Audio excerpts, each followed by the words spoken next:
दोस्तों नमस्कार। आज हम लोग इस वीडियो में बात करने वाले हैं माल्चिंग पेपर से खेती करने पर कौन कौन से फायदे होते हैं। माल्चिंग विधि से खेती करने पर खर्चे तो ज़रूर बढ़ जाते हैं, लेकिन कई प्रकार के लाभ भी हमें मिलते हैं। इन लाभों को देखते हुए हमें माल्चिंग विधि से खेती करने में ज़्यादा अच्छाई होगी, क्योंकि इसमें थोड़ा बहुत खर्चा आता है, लेकिन आने वाले समय में मुझे अच्छा इनकम और कई प्रकार से फ़ायदे मिल जाते हैं। इन्हीं फ़ायदा के बारे में हम बात करने वाले हैं आज इस वीडियो में। तो देर ना करते हुए अपनी वीडियो की ओर बढ़ते हैं और चलते हैं, देखते हैं माल्चिंग विधि से होने वाले लाभ और उनके खर्चे और उनके फ़ायदे। माल्चिंग विधि से खेती करने पर कई प्रकार के फ़ायदे हैं जो निम्नलिखित रूपों में दर्शाया गया है।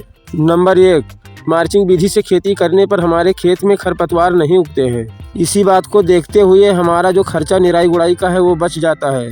नंबर 2, माल्चिंग विधि से खेती करने पर सिंचाई में हमारा पानी का मात्रा जो है वो कम लगता है। माल्चिंग विधि पर खेती करने से कुछ लोग जो है वो ड्रिप की सिंचाई करते हैं। जिनके पास में ड्रिप की सिंचाई की व्यवस्था नहीं होती है, वो खाली वाली नालियाँ जो पड़ी होती हैं बीच में, उनके सहारे सिंचाई करते हैं। बीच बीच में जो छुटी हुई नालियाँ हैं उनमें पानी लगाने पर भी हमें पानी की मात्रा कम लगानी पड़ती है, क्योंकि जो बीच का जगह होता है उसी में पानी भरना पड़ता है।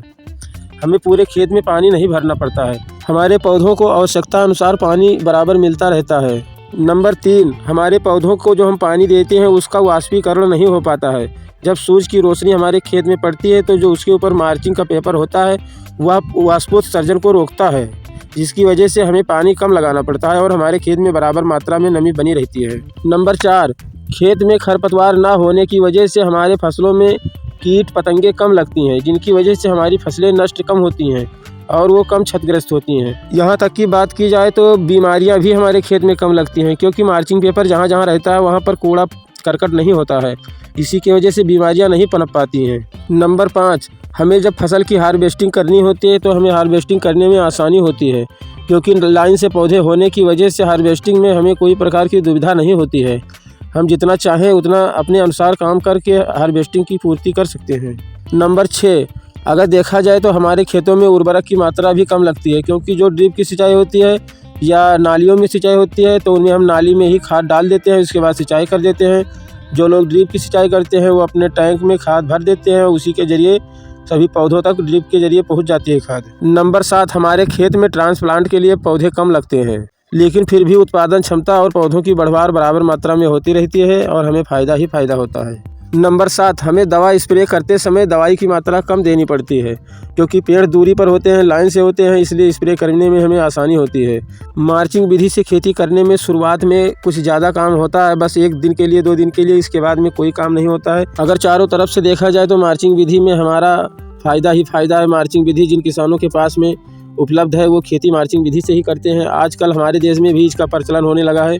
हमारे देश में भी कई जगहों पर माल्चिंग विधि से खेती होने लगी है। माल्चिंग विधि से खेती करने के लिए अगर खर्चे की बात की जाए तो 1 एकड़ में कम से कम 15 से 20 हज़ार रुपये के आसपास का खर्चा लग जाता है। और अगर मुनाफा की बात की जाए तो उत्पादन क्षमता में हमारे 2 गुना की बढ़ोतरी हो जाती है, जिनमें से निराई गुड़ाई, खाद पानी सभी को देखते हुए लगभग हमारा 15-15 हज़ार रुपये का बचत हो जाता है। माल्चिंग विधि से खेती करने में 18 से 20 हज़ार रुपये प्रति एकड़ के हिसाब से खर्चा आता है, इसलिए पूरे खेत के औसतन की लागत 3 हज़ार रुपये बचत में दिखाई देती है।